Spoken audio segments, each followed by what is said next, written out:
मैं doctor Ramya Mishra, working as infertility and IVF consultant. आज हम बात करेंगे रिकरेंट इम्प्लांटेशन फेलियर के बारे में। आइए समझते हैं रिकरेंट इम्प्लांटेशन फेलियर क्या होता है। It is defined as failure of 3 or more IVF cycles in which 4 good quality embryos have been transferred in a patient whose age is less than 40 years. Recurrent implantation failure के causes को हम 3 भागों में divide करके समझ सकते हैं। First is embryo factors, second is uterine factors and third is miscellaneous और इम्यूनोलॉजिकल फैक्टर्स।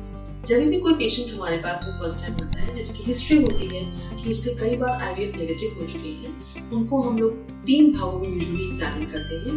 फर्स्ट इज उसकी पूरी हिस्ट्री ली जाती है कि उसके प्रीवियस जो आईवीएफ साइकिल्स हुए हैं उसमें स्टिमुलेशन प्रोटोकॉल क्या यूज किया गया है, एम्ब्रियोज किस क्वालिटी के बने थे, कौन से डे उसका ट्रांसफर हुआ था, whether it was a fresh transfer or a frozen transfer, embryo की ग्रेडिंग क्या थी। After ascertaining all these things, we move ahead. Morphological assessment of the embryo is very important for a successful IVF outcome.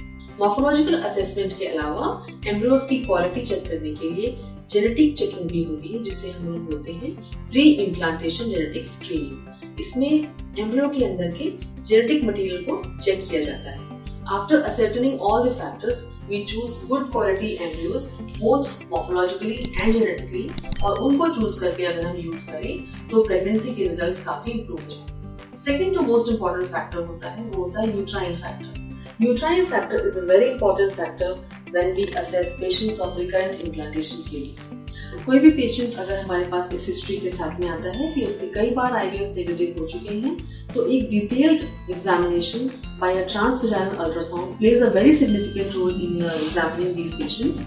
इसमें हमें uterus के अंदर की lining यानी कि एंडोमेट्रियल थिकनेस को चेक करना होता है। Endometrial thickness is a very important factor. Endometrial की थिकनेस के साथ में उसकी वैस्कुलैरिटी यानी कि ब्लड सप्लाई कैसी है यूट्रस में, plus grading is very important. अगर ये 3 चीजें अच्छी हैं, then it is considered to be a good factor as far as the implantation rate is concerned. इसके अलावा यूट्रस के अंदर कोई फाइब्रॉइड्स या कोई रसोलियां तो नहीं है, ये भी चेक करना बहुत इंपॉर्टेंट होता है। Adenomyosis also plays a very important role in recurrent implantation failure patients. हमें ये भी असेस करना होता है कि कहीं उस पेशेंट को बहुत ज़्यादा सूजन या एडिनोमाइसिस तो नहीं है और उसका प्रॉपर ट्रीटमेंट क्या है वो भी उन्हें बताना होता है।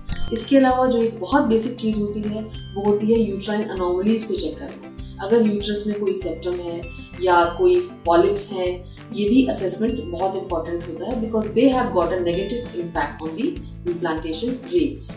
फेलोपियन ट्यूब्स का असेसमेंट भी काफी इंपॉर्टेंट रोल प्ले करता है in cases of recurrent implantation failure. If there is a presence of hydrosalpinx in any of the fallopian tubes, it gives a negative impact on the implantation of embryos, as the fluid which comes out from the hydrosalpinx is embryotoxic.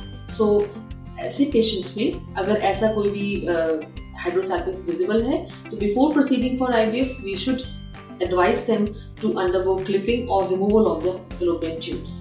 Once we have taken care of all the uterine anomalies or the uterine factors, the third most important is to rule out any other causes like immunological और कोई medical disorders तो नहीं है patient को, या फिर कोई infections तो नहीं है, uterine infections और local infections.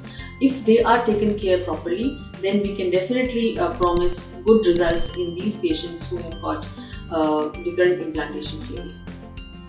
If you have any queries regarding this, you can definitely contact us and we will get back to you.